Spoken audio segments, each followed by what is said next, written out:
Hello everyone, কেমন আছো সবাই? আজ আমার জিমের ডে 2 অ্যান্ড আমার সঙ্গে একজন পার্সোনাল ট্রেনারও ছিলেন।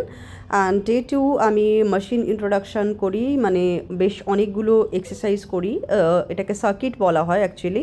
তো সার্কিটের মধ্যে আমি অনলি মেশিনের সার্কিট করেছিলাম। এখানে ফ্রি হ্যান্ড বা তেমন কোনো ডাম্বল বারবেলের ওয়ার্কআউট ছিল না।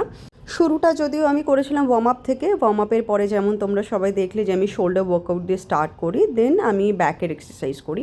ব্যাকের এক্সারসাইজ কমপ্লিট হয়ে যাওয়ার পর আমি চেস্টের ওয়ার্কআউট স্টার্ট করি। আর দেখো আমার কতটা চর্বি জমেছে, আমি সেটা খুব ওপেনলি তোমাদেরকে দেখালাম। তোমরা অনেকেই আমাকে বলেছো যে না, আমি তো একদম পারফেক্ট আছি, ফিট আছি। সেটা নয়, তোমরা আমার ওল্ড ভিডিওস দেখো, পুরোনো ভিডিওগুলো দেখলে দেখবে যে আমার অলওয়েজই ফ্ল্যাট বেলি, বাট এখন আমি বেশ অনেকটা ফ্যাটি হয়েছি।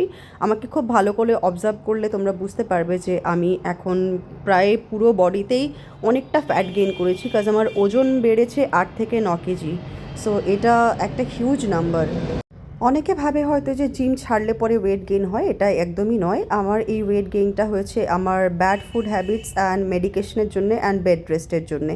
কাজ আমি এর আগেও প্রায় 1 বছর জিম করিনি, তখনও কিন্তু আমার ওয়েট গেইন হয়নি। আমি ওয়েট মেনটেন করতে জানি। যেহেতু আমার অনেক বছরের এক্সপিরিয়েন্স আছে অ্যান্ড স্টাডিজ আছে, সেহেতু আমি প্রপার ডায়েটটা জানি।